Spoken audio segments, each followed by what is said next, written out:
नमस्कार। इस वक्त हम मौजूद हैं रायबरेली ऊंचाहार में, जहां पर ये फौजी भाई हमारे साथ हैं। इन्होंने आप बीती बताई अपनी, किस तरीके इनकी ज़मीन पर दबंगों द्वारा कब्जा किया जा रहा है। जिस तरीके राजस्व टीम आती है और राजस्व टीम आने के बाद नेकपाल मौके पर आते हैं और ज़मीन की पैमाइश करते हैं। पैमाइश कच्ची पैमाइश होती है, पैमाइश होने के बाद नेकपाल साहब जाते हैं और इस तरीके के तमाम प्रकरण हैं जो कि इन्होंने बताया। और ये खरौली गांव पड़ता है, यहाँ पर इनकी ज़मीन है पीछे, और इस ज़मीन को लेकर ये लगभग 1 साल 2 साल से परेशान हैं। और दबंगों द्वारा जिस तरीके कब्जा किया जाता है, इनको जो है तमाम अधिकारी जो ऊंचाहार रायबरेली के आला अधिकारी हैं, उनको अपने परिवार के द्वारा अपने द्वारा जो है एप्लीकेशन वगैरह पहुंचाई जाती हैं। उसी क्रम में जो है आज जो है वहाँ से नेकपाल को भेजा गया था। नेकपाल आने के बाद कच्ची माप किया है। तो इस तरीके तमाम प्रकरण हैं जो कि रायबरेली के ऊंचाहार में देखने को मिल रहे हैं। अभी पूर्व में 3 तारीख को जो है, जो पूर्व 3 तारीख निकल गई है, 3 अगस्त को इसी ज़मीन के प्रकरण को लेकर एक मौत हुई थी और उस मौत में 2 लोगों को जेल भेजा गया था। अभी 3 लोग जो नाम चिन्हित थे उनको जो है पुलिस के द्वारा अभी नहीं पकड़ा गया था। इस तरीके तमाम से ऐसे सवाल पुलिस के लिए खड़े हो रहे हैं कि क्या रायबरेली की पुलिस इतनी कमज़ोर हो चुकी है, आला अधिकारी इतने कमज़ोर हो चुके हैं कि इस तरीके की घटनाओं का अंजाम हो जाता है और पुलिस हाथ पे हाथ धरकर बैठ जाती है। तो इस तरीके जिस तरीके भाई साहब फौजी भाई देश की सेवा की हैं और ये जो है आज जो है इस तरीके दर दर की ठोकरें खा रहे हैं, अधिकारियों के पास जा रहे हैं। इनके जो बच्चे हैं, परिवार के लोग हैं, ये परेशान हैं और इनको जो है आश्वासन मिलता है, कार्रवाई नहीं होती है। तो इस तरीके तमाम जो रायबरेली के अधिकारी हैं, पुलिस है, इनके ऊपर बड़ा सवाल उत्पन्न होता है कि क्या जिस तरीके अगस्त में 3 तारीख को जो है मौत को दावत दी गई, जो है ये कांड हुआ, तो क्या दोबारा जो है रायबरेली पुलिस या ऊंचाहार पुलिस इस तरीके के प्रकरण को दोहराना चाहती है। तो मैं तो यही कहूँगा अपने चैनल के माध्यम से तत्काल इनका प्रकरण संज्ञान में लेकर उचित कार्रवाई की जाए। कैमरा पर्सन के साथ ब्यूरो रिपोर्ट फतेहपुर।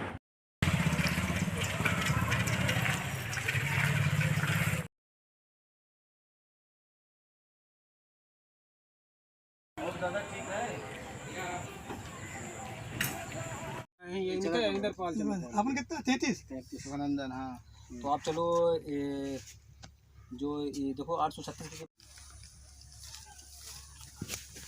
आपका खेत वहाँ तक गया होगा, वो ट्यूबवेल वाला।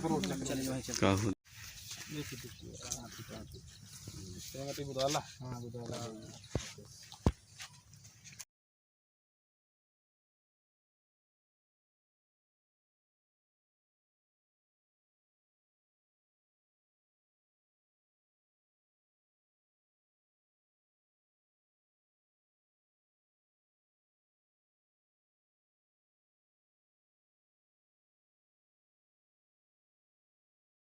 लेखपाल आके नाप के चला भी गया और यहाँ पर 112 आज मेरी कॉल अभी मुश्किल से 1 घंटे के अंदर है, यहाँ तक पहुँची नहीं है 112 की। तो ये हाल है और आती है तो मैं देखता हूँ कि वो कुछ नहीं, जैसे गूंगे बहरे की तरह कि क्या निर्माण चल रहा है, गलत है कि सही है। उनकी लेखपाल से बात भी करवाया, उसने बोला कि आप इसको निर्माण रुकवाइए, यहाँ पे सीमांकन का विवाद है ये। हालांकि जो लेखपाल आज कार्रवाई किया डीएम साहब के आदेश पे या एसडीएम साहब के निर्देश पे या मेरे प्रार्थना पत्र पे, आज वो पहली बार ही नाप हुई है सर, जिसमें मैं संतुष्ट हूँ। मेरे दोनों नंबर और जो इनके मकान अभी बनाए हैं सर, इसकी मेरे पास वीडियो है हर एक चीज़ की, हर दिन की।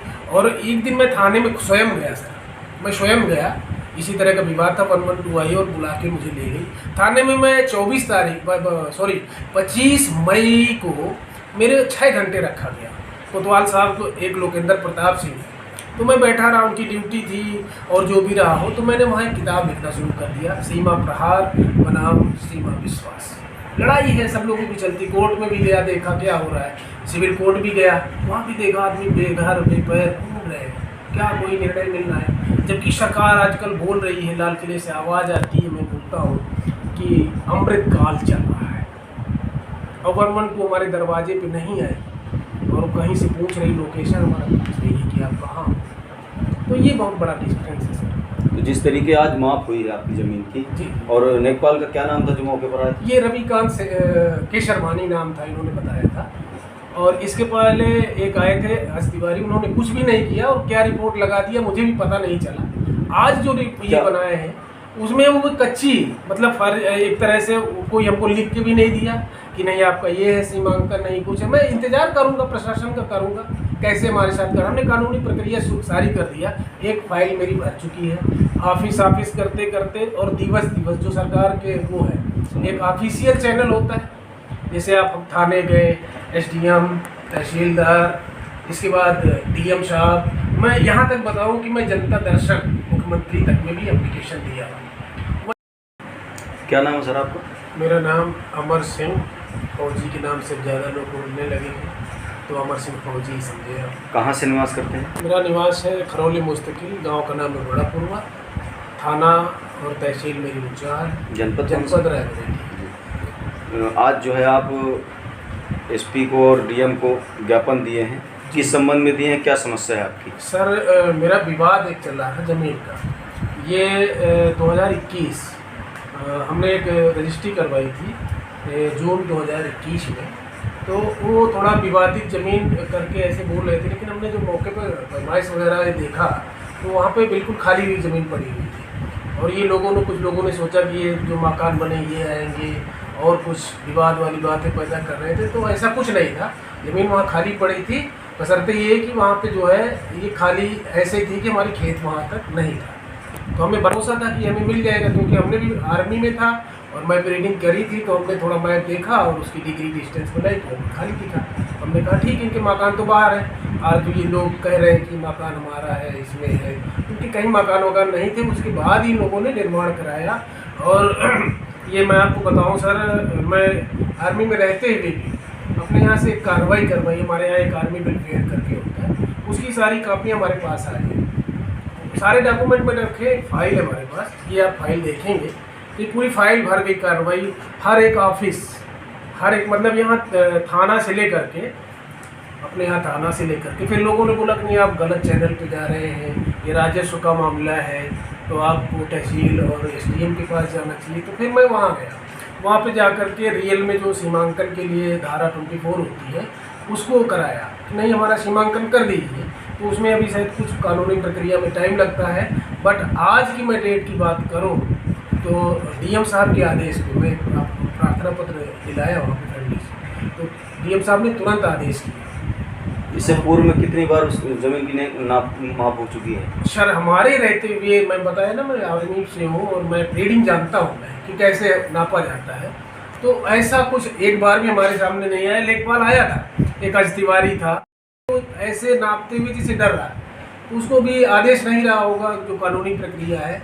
ऐसे आया और थोड़ी एक सीधी रास्ता में रखा और इसके बाद वहाँ से फोल्ड हो गया। तो क्या हुआ, फिर वो प्रधान के पास जाता है। तो मैं प्रधान को ही बुलाया था, भाई हमारा समझौता करा दो, जहाँ से है वो रख दो, हमें हम लड़ाई झगड़ा नहीं चाहते। हम जानते हैं कि सीमा प्रहार और सीमा विश्वास में बहुत बड़ा फर्क है। हम एक किताब भी लिख रहे हैं इसमें, सीमा प्रहार बनाम सीमा विश्वास। बहुत सारा मटेरियल है हमारे पास, लेकिन इंड वहीं करेंगे जब हमारी ज़मीन का किस तरह से निस्तारण प्रशासन और शासन करवा पाता है। ये आपको हम इसके बारे में सारा कुछ बताएंगे, तो ये आपको दिखाएंगे, या कोई लिखने वाला आएगा तो उसको भी दिखाएंगे, अच्छी तरीके से लिखा जाए। क्योंकि ये लड़ाई हम लोगों के आपस की बीच की जो है सर, ये कैसे हुई, क्यों हुई। अब लोग यहाँ पे रात को इन्होंने, जैसे रात में इन्होंने छत डाल लिया था, लिंटर डाल लिया। लिंटर डालने के बाद इन लोगों को खुशी हो गई कि फौजी ने कुछ नहीं कर पाया। ठीक है, हम मानते नहीं कर पाया, लेकिन मैं घर छोड़कर एक दूर सुरक्षित जगह पर हम कहा कि रात को बल्ली टूट जाएगी, तो ये हरिजन साइड से, तो क्या है ये हमारे ऊपर ही ये करेंगे कि इन्होंने ही अटैक करवा दिया। तो मैं एक सुरक्षित जगह पे चला गया जहाँ कैमरे हो कि हमें लगे कि नहीं हम तो बाहर हैं। तो एक रात में बाहर, फिर इन्होंने क्या किया कि वो मामले को आज डाल के फिर खुशी मनाई जा रही है। खुशी में इन्होंने क्या किया, अपना ड्रिंक वगैरह जो भी किया। फिर हमने 112 बुलवाया, क्योंकि ये माइक लगा के और शोर गुल करके, मेरे घर के बीच में 50 मीटर ही दूरी है, तो गाना गा रहे थे कि जो भी गाना हो, मैं इतना ध्यान नहीं दिया। बीच बीच में गालियाँ दे रहे थे, फौजी तेरा ये कर लेंगे और जाति मेरी यादव है। तो ये यादव तुम्हारा कुछ नहीं होगा, पांडे मेरा भाई।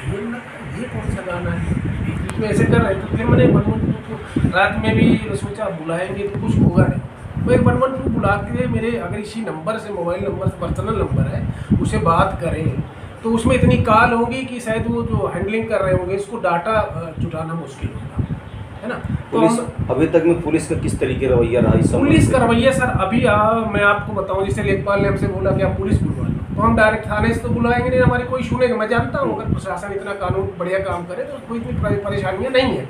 112 को किया और वहाँ से वो चली और वो मेरे से बोल रही कि सर अभी हम कहाँ आएंगे, जैसे जैसे लग रहा है, तो हमने उसको एड्रेस बताया।